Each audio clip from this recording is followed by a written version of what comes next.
तो बच्चों इस वीडियो में चैप्टर 1 गणित मंजरी के अंतिम प्रश्नावली को डिस्कस करेंगे। बाकी सभी चैप्टर के सॉल्यूशन अपलोड हैं। इस वीडियो के कमेंट में लिंक मिलेगी प्लेलिस्ट की, ओपन करके देख सकते हो। ठीक है, सीधा जाओ क्वेश्चन पर देख लेना बाकी एक्सरसाइज 1.1 1.2 के सॉल्यूशन। ओके, क्वेश्चन 1 है, दोनों अक्षों के प्रतिच्छेद बिंदु के x निर्देशांक और y निर्देशांक क्या होंगे। यानी कि प्रतिच्छेद बिंदु पर x और y का निर्देशांक बताना है। ठीक है, सॉल्यूशन देखो ध्यान से। फर्स्ट का सबसे पहले प्रतिच्छेद बिंदु देखो क्या होता है। ये होता है y अक्ष और ये वाला होगा x अक्ष। ठीक है,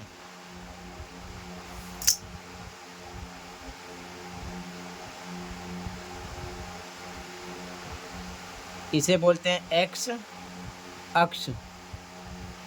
ठीक है, ये होता है y अक्ष। दोनों जहाँ एक दूसरे को काटते हैं, यहाँ पर काट रहा है, इसे प्रतिच्छेद बिंदु बोलते हैं और इसका नाम है मूल बिंदु। इसे क्या कहते हैं? मूल बिंदु। जहाँ पर प्रतिच्छेद करते हैं यानी कि जहाँ पर काटते हैं, इसे बोलते हैं मूल बिंदु। मूल बिंदु का निर्देशांक क्या होता है? 0,0। ठीक है, यहाँ पर स्टार्टिंग वाला होता है x, तो यहाँ पर ये x हो जाएगा 0 है और उसके बाद वाला y होता है, ये भी 0 है। x भी 0 है, y भी 0 है। ठीक है, इसको भी ऐसे ही बना लेना। आगे क्या लिखोगे ध्यान से देखो। आगे लिखोगे इसी में, जहाँ पर x और y अक्ष एक दूसरे को काटते हैं, उसे मूल बिंदु कहते हैं। मूल बिंदु कहते हैं, जिसके निर्देशांक या जिसका निर्देशांक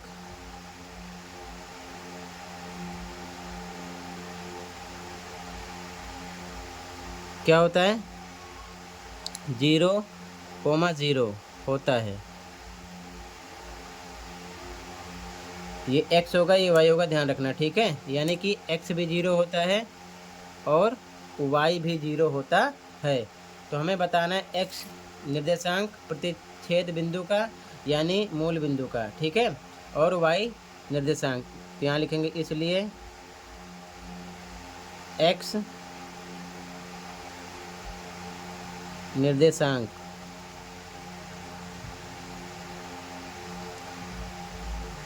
बराबर क्या होगा? 0 और y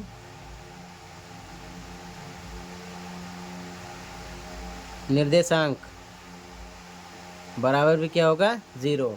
ये हो जाएगा फर्स्ट का आंसर। ठीक है, तो x का भी जो मान आएगा 0 आएगा, y का भी मान आएगा 0। ठीक है, इस प्रकार से आंसर फर्स्ट होगा। ये भी आप बना लो, ध्यान रखे रहना। ये मूल बिंदु होता है जहाँ पर दोनों अक्ष x और y एक दूसरे को कट करते हैं। ठीक है, ध्यान रखना। ऐसे ही लिख लो। अगले क्वेश्चन पे आ जाओ, कहीं पर कोई डाउट होगा बताना। ठीक है, क्वेश्चन 2 है, बिंदु W का x निर्देशांक -5 है। क्या आप उस बिंदु h के निर्देशांकों को ज्ञात कर सकते हैं? तो सबसे पहले हमें h का निर्देशांक ज्ञात करना है जो W से होकर जाती हुई y अक्ष के समानांतर रेखा पर स्थित हो। तो पहले इतना देखो, यहाँ तक का आंसर देखो। ठीक है, W का जो x निर्देशांक है -5 है। ठीक है, तो देखो ध्यान से, इसको कैसे करोगे। अब ध्यान से देखो आंसर 2। ठीक है, यहाँ पर मैंने x अक्ष y अक्ष बना दिया। यहाँ पर क्वेश्चन में कह रहे हैं कि कोई बिंदु W है जिस पर x निर्देशांक -5 है। तो ये मूल बिंदु हुआ, क्योंकि x अक्ष y अक्ष दोनों एक दूसरे को क्या कर रहे हैं? यहाँ पर कट कर रहे हैं, काट रहे हैं। ठीक है, तो मूल बिंदु से x अक्ष पर इस तरफ प्लस का नंबर होता है, तो +1 +2 +3 +4 +5 आप इसे ग्राफ पर भी बना सकते हो। मूल बिंदु से इस तरफ बाईं तरफ एक्स अक्ष पर माइनस का नंबर होता है, -1 -2 -3 -4 -5। -5 तक क्यों लिखा? क्योंकि -5 क्वेश्चन में दिया गया है। मूल बिंदु से ऊपर की तरफ वाई अक्ष पर प्लस का नंबर होगा, +1 +2 +3 +4 +5। मूल बिंदु से नीचे की तरफ वाई पर माइनस का नंबर होता है, -1 -2 -3 -4 -5। ये ध्यान में रखना, ठीक है। इसके बाद में ध्यान से देखो, यहाँ पर x पर आपका है प्लस, y पर भी है प्लस, तो ये हो गया प्लस प्लस, ठीक है। इसे बोलते हैं पहला चतुर्थांश, ठीक। फिर से इस पे आ जाओ, देखो ये दूसरा चतुर्थांश होता है, तो नंबर क्या होता है इस पर निशान देखो ध्यान से। पहले x का लिखते हैं, x पर है माइनस, y पर है प्लस का नंबर, तो माइनस प्लस होता है, ये ध्यान रखे रहना, ठीक है। ये तीसरा चतुर्थांश होता है, ठीक है। इसमें देखो पहले x का लिखते हैं, x पर माइनस का नंबर है, कोमा y पर भी माइनस का नंबर है, तो ये माइनस माइनस का होता है, ठीक है।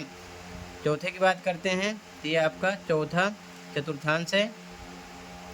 x पर पहले देखते हैं, x पर प्लस का नंबर है, y पर माइनस का नंबर है, तो प्लस माइनस ये होता है, ठीक है। हर एक कंडीशन में पहले x का लिखते हैं, ये चीज़ ध्यान में रखना। तो पहले चतुर्थांश में निशान प्लस प्लस का होता है, दूसरे में माइनस प्लस, तीसरे में माइनस माइनस, चौथे में प्लस माइनस, ठीक है। तो यहाँ पर क्वेश्चन में कह रहे हैं कि जो W पॉइंट है उस पर x निर्देशांक -5 है। तो देखो x पर -5 कहाँ है? x अक्ष ये है, इधर प्लस का नंबर है, इधर माइनस का नंबर है, तो -5 यहाँ पर है, ठीक है। इससे होते हुए यहाँ पर बता रहे हैं, इससे होते हुए यहाँ पर एक रेखा गई है जो y के समानांतर है, ठीक है। उसका हमें निर्देशांक बताना है, ठीक है, h बिंदु मानकर। तो अगर y अक्ष के समांतर गई है तो मतलब इस प्रकार से रेखा गई होगी, ठीक है। ये चीज़ ध्यान में रखना।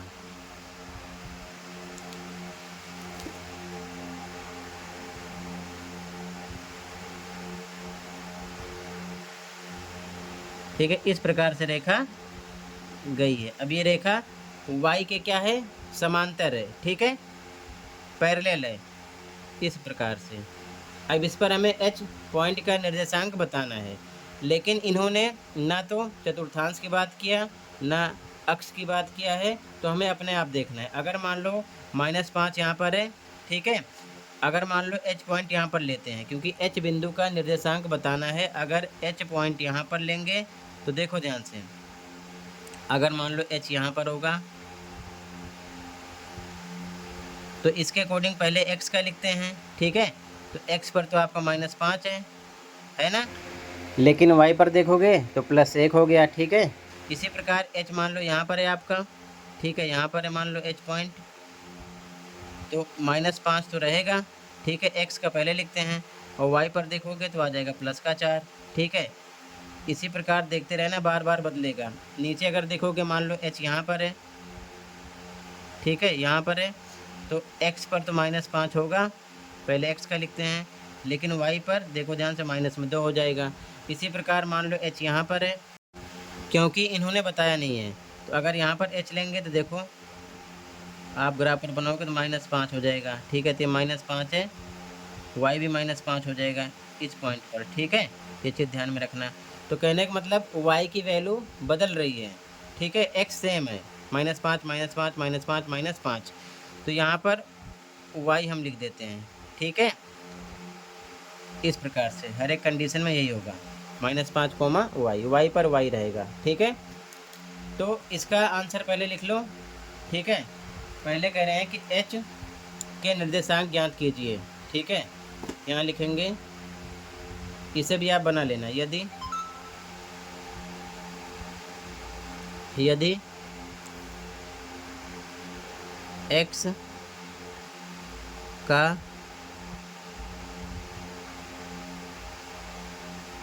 निर्देशांक -5 है तो बिंदु h का निर्देशांक बराबर हो जाएगा -5 कोमा वाई लिख देते हैं। ठीक है, हर एक कंडीशन में वाई है। ठीक है, ये पहले का आंसर हो गया। ठीक है, यहाँ पर देख लो आप। तो यहाँ पर देख लो, अगर W से होकर जाती हुई रेखा y अक्ष के समांतर है तो h का निर्देशांक इस प्रकार से होगा। ठीक है, हर एक कंडीशन में -5 y ही रहेगा। ठीक है, ये चीज़ ध्यान में रखना। अब इसके बाद में आगे कह रहा है कि बिंदु h किन चतुर्थांश में स्थित हो सकता है। यह भी पूछा गया है, जो बिंदु h है किस चतुर्थांश में स्थित हो सकता है।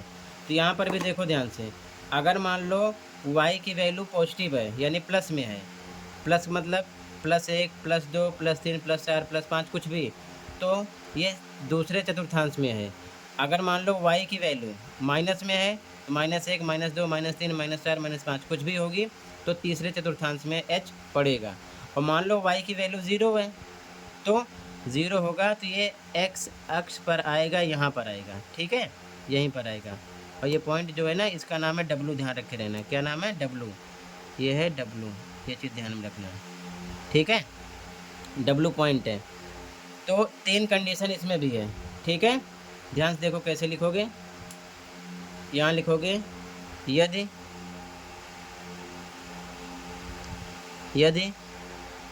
y का मान धनात्मक है, धनात्मक का मतलब +1 +2 +3 +4, तो h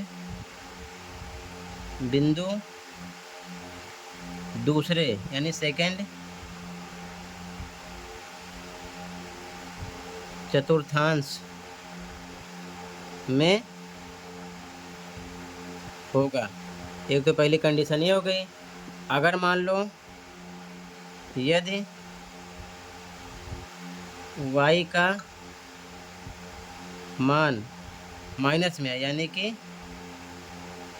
ऋणात्मक है, ऋणात्मक है, तो यहाँ लिखो y का मान धनात्मक, यहाँ पर लिखो है तो ऋणात्मक है तो h बिंदु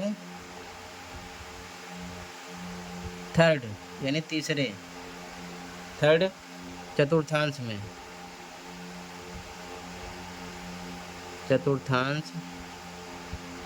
में होगा। तीसरी कंडीशन ये है यदि y का मान 0 है तो किसी चतुर्थांश नहीं होता, अक्ष पर होगा। किस पर? y 0 है तो x पर होगा। यदि y का मान 0 है तो h बिंदु x अक्ष पर होगा। तो मतलब कि इस कंडीशन के हिसाब से बिंदु h किन चतुर्थांशों में स्थित हो सकता है। तो 3 कंडीशन बनेगी। अगर y का मान प्लस में रहेगा यानी धनात्मक रहेगा तो सेकंड चतुर्थांश में होगा। y का मान अगर 0 होगा तो x अक्ष पर होगा, यहाँ पर h होगा। ठीक है, अगर y का मान माइनस में होगा यानी ऋणात्मक होगा तो तीसरे चतुर्थांश में कहीं पर भी ये स्थित हो सकता है। तो आगे यहाँ पर 3 आंसर दिए गए हैं। यदि y का मान धनात्मक है तो h बिंदु सेकंड चतुर्थांश में होगा। यदि y का मान ऋणात्मक है तो h बिंदु थर्ड चतुर्थांश में होगा। यदि y का मान 0 है तो h बिंदु x अक्ष पर होगा। ये चीज़ ध्यान में रखना। तो ये आंसर हो जाएगा सेकंड। ठीक है, यहाँ पर जो बताया गया था कि बिंदु W का x निर्देशांक -5 है, तो ये जो -5 है ये W पॉइंट है। ठीक है ना, W बिंदु है, इसका निर्देशांक -5 है। इसके अकॉर्डिंग y अक्ष के समांतर एक रेखा खींची गई है जिस पर हमें h, ठीक है, बिंदु का निर्देशांक बताना है। तो x हमेशा सबसे पहले लिखा जाता है, हर बार -5 रहेगा, y बदलता रहेगा। ठीक है, तो इसके अकॉर्डिंग ये आंसर हो जाएगा। ठीक है, -5 y। और अगर हम चतुर्थांश और अक्ष की बात करेंगे तो माइनस प्लस के हिसाब से 3 कंडीशन ये हो सकती है। ठीक है, तो ये आंसर सेकंड हो जाएगा। ऐसे लिख लो, कहीं पर कोई डाउट होगा तुरंत बताना। ठीक है, सीधा आ जाओ अगले क्वेश्चन पर। ठीक, अगला क्वेश्चन नंबर 3 है, इसको मैं नेक्स्ट वीडियो में प्रोवाइड करूँगा। ठीक है, मिलते हैं अगली वीडियो में। Thank you for watching and take care. Okay.